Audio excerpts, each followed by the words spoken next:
सभी श्रोताओं का हार्दिक अभिनंदन। लीजिए सुनिए मुंशी प्रेमचंद द्वारा रचित कहानी कुत्सा। अपने घर में आदमी बादशाह को भी गाली देता है। एक दिन मैं अपने दो तीन मित्रों के साथ बैठा हुआ एक राष्ट्रीय संस्था के व्यक्तियों की आलोचना कर रहा था। हमारे विचार में राष्ट्रीय कार्यकर्ताओं को स्वार्थ और लोभ से ऊपर रहना चाहिए। ऊंचा और पवित्र आदर्श सामने रखकर ही राष्ट्र की सच्ची सेवा की जा सकती है। कई व्यक्तियों के आचरण ने हमें क्षुब्ध कर दिया था और हम इस समय बैठे अपने दिल का गुबार निकाल रहे थे। संभव था उस परिस्थिति में पड़कर हम और भी गिर जाते, लेकिन उस वक्त तो हम विचारक के स्थान पर बैठे हुए थे और विचारक उदार बनने लगे। तो न्याय कौन करे? विचारक को यह भूल जाने में विलंब नहीं होता कि उसमें भी कमजोरियां हैं। उसमें और अभियुक्त में केवल इतना ही अंतर है कि यो तो विचारक महाशय उस परिस्थिति में पड़े ही नहीं, या पढ़कर भी अपने चतुराई से बेदाग निकल गए। पद्मादेवी ने कहा, महाशय का काम तो बड़े उत्साह से करते हैं, लेकिन अगर हिसाब देखा जाए तो उनके जिम्मे 1000 से कम न निकलेगा। उर्मिला देवी बोली, खैर को तो क्षमा किया जा सकता है, उसके बाल बच्चे हैं, आखिर उनका पालन पोषण कैसे करे? जब वह 24 घंटे सेवा कार्य में ही लगा रहता है तो उसे कुछ न कुछ तो मिलना ही चाहिए। उस योग्यता का आदमी 500 वेतन पर भी न मिलता। अगर इस साल भर में उसने 1000 खर्च कर डाला तो बहुत नहीं है। महाशय ख तो बहुत निहंग हैं। जोरू न जाता अल्लाह मियाँ से नाता, पर उनके जिम्मे भी 1000 से कम न होंगे। किसी को क्या अधिकार है कि वह गरीबों का धन मोटर की सवारी और यार दोस्तों की दावत में उड़ा दे? श्यामा देवी उद्दंड होकर बोली, महाशय ग को इसका जवाब देना पड़ेगा भाई साहब, यों बचकर नहीं निकल सकते। हम लोग भिक्षा मांग मांग कर पैसे लाते हैं, इसीलिए कि यार दोस्तों की दावतें हों, शराबें उड़ाई जाए और मुजरे देखे जाए। रोज सिनेमा की सैर होती है। गरीबों का धन यूं उड़ाने के लिए नहीं है। यहां पाई पाई का लेखा समझना पड़ेगा। मैं भरी सभा में रगे दूंगी। उन्हें जहां 500 वेतन मिलता हो वहां चले जाएं। राष्ट्र के सेवक बहुतेरे निकल आवेंगे। मैं भी एक बार इसी संस्था का मंत्री रह चुका हूं। मुझे गर्व है कि मेरे ऊपर किसी ने इस तरह का आक्षेप नहीं किया, पर न जाने क्यों लोग मेरे मंत्रित्व से संतुष्ट नहीं थे। लोगों का ख्याल था कि मैं बहुत कम समय देता हूं और मेरे समय में संस्था ने कोई गौरव बढ़ाने वाला कार्य नहीं किया। इसीलिए मैंने रूठकर इस्तीफा दे दिया था। मैं उसी पद से बेलौस रहकर भी निकाला गया। महाशय हजारों हड़प कर भी उसी पद पर जमे हुए हैं। क्या यह मेरे उनसे कुन्ह रखने की वजह न थी? मैं चतुर खिलाड़ी की भांति खुद तो कुछ न करना चाहता था, किंतु पर्दे की आड़ में से रस्सी खींचता रहता था। मैंने रद्दा जमाया। देवी जी, आप अन्याय कर रही हैं। महाशय ग से ज्यादा दिलेर और उर्मिला ने मेरी बात काटकर कहा, मैं ऐसे आदमी को दिलेर नहीं कहती जो छिपकर जनता के रुपए से शराब पिए। जिन शराब की दुकानों पर हम धरना देने जाते थे, उन्हीं दुकानों से उनके लिए शराब आती थी।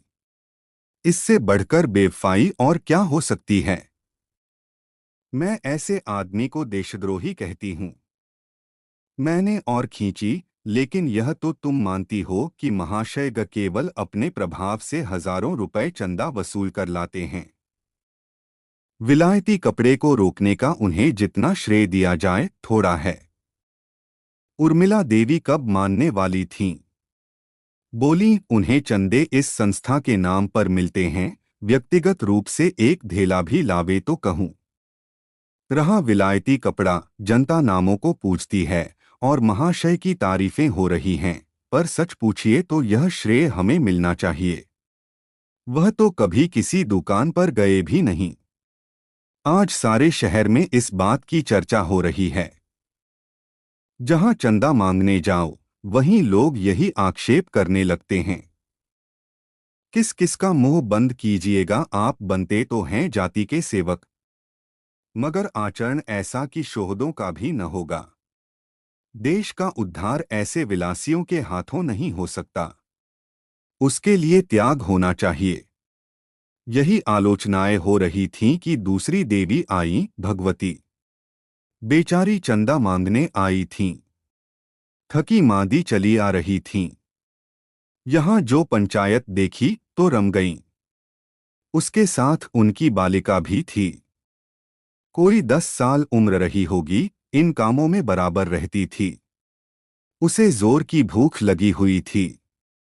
घर की कुंजी भी भगवती देवी के पास थी। पतिदेव दफ्तर से आ गए होंगे। घर का खुलना भी जरूरी था, इसलिए मैंने बालिका को उसके घर पहुंचाने की सेवा स्वीकार की। कुछ दूर चलकर बालिका ने कहा, आपको मालूम है, महाशय ग शराब पीते हैं। मैं इस आक्षेप का समर्थन न कर सका। भोली भाली बालिका के हृदय में कटुता, द्वेष और प्रपंच का विष बोना मेरी ईर्ष्यालु प्रकृति को भी रुचिकर न जान पड़ा। जहाँ कोमलता का सारल्य, विश्वास और माधुर्य का राज्य होना चाहिए, वहाँ कुत्सा और क्षुद्रता का मर्यादित होना कौन पसंद करेगा? देवता के गले में कांटों की माला कौन पहनाएगा? मैंने पूछा, तुमसे किसने कहा कि महाशय ग शराब पीते हैं? वह पीते ही हैं, आप क्या जाने, तुम्हें कैसे मालूम हुआ? सारे शहर के लोग कह रहे हैं, शहर वाले झूठ बोल रहे हैं।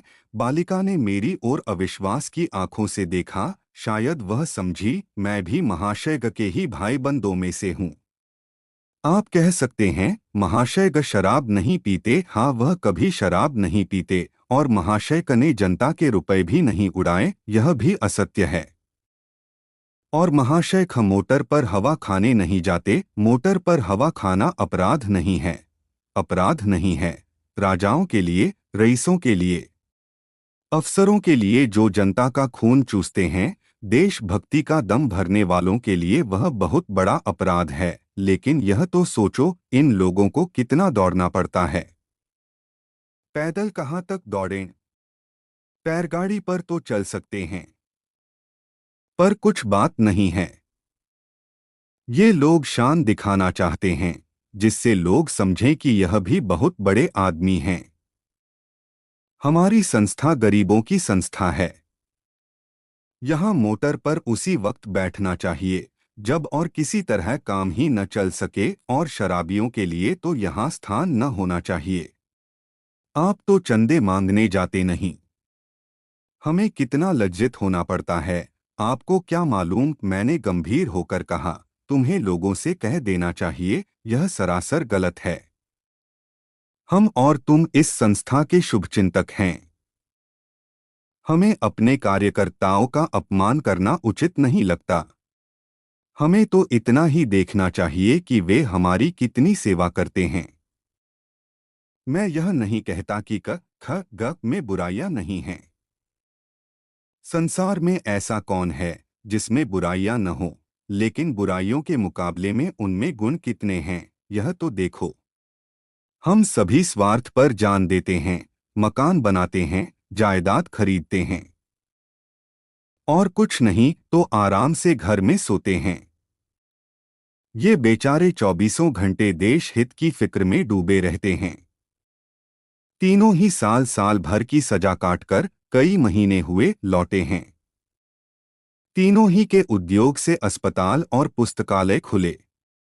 इन्हीं वीरों ने आंदोलन करके किसानों का लगान कम कराया।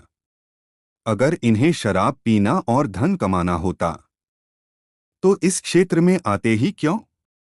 बालिका ने विचारपूर्ण दृष्टि से मुझे देखा।